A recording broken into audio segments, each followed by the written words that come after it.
bumanga ka, masakit. Huwag ka nang bumanga. Paano mo sabi? Joke lang. Kailan ka nagpa-brace? Ano po to yung sa ano lang, sinusuot. Ginawa ko lang. Hindi po siya na-upload. Parang ano lang po. Pustiso lang yun. Okay, kasi... Kaya tatanggal siya. Okay. Okay. Tinanong ko lang kasi, siyempre, nag-brace din ako dati.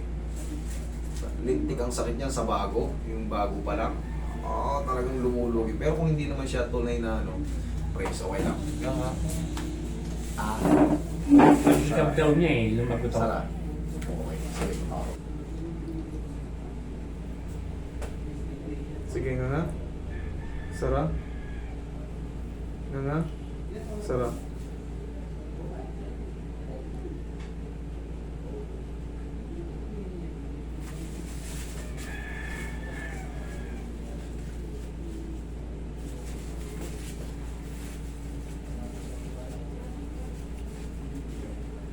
Pansinin mo dito bumubukol. Dito siya nakapaganon.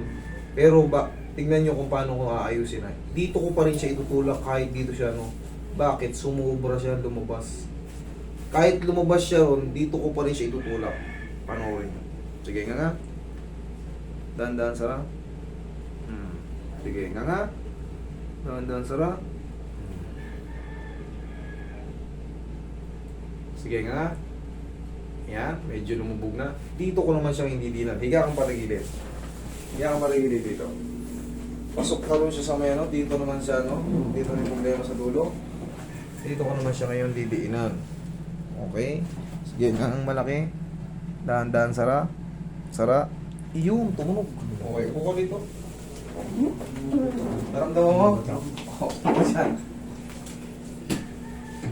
Ganun magkapa.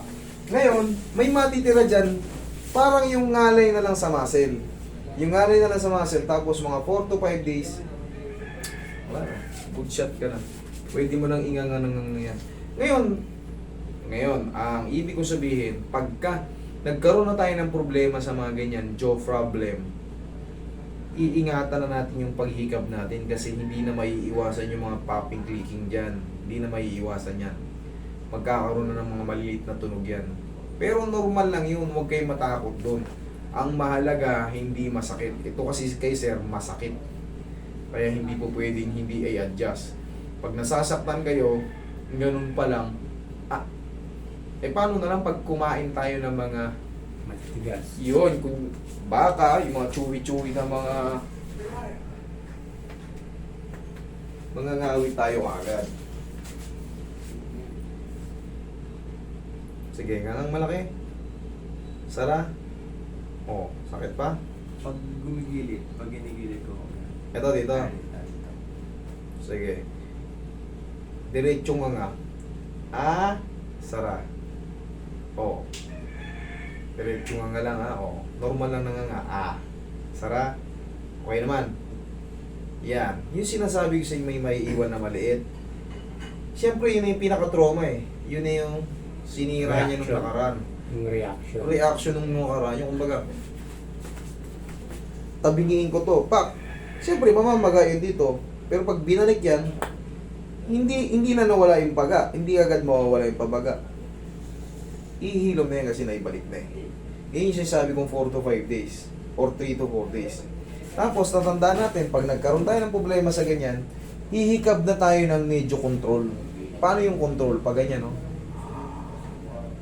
Kahit lakihan natin yan, kahit extend pa natin ang todo yan, basta unahin nyo munang ilubog to. Kumbaga, ganun ka.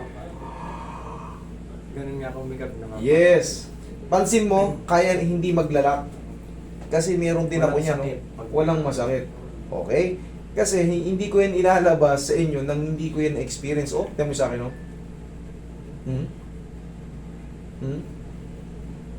Naglo-lost bite. Naggaganon din.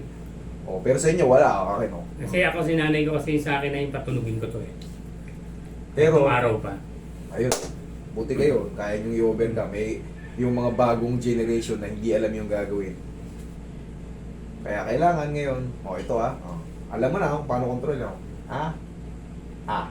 Sara. Kaya naman. Pahinga mo lang yan. Okay na yan. Okay? Thank you.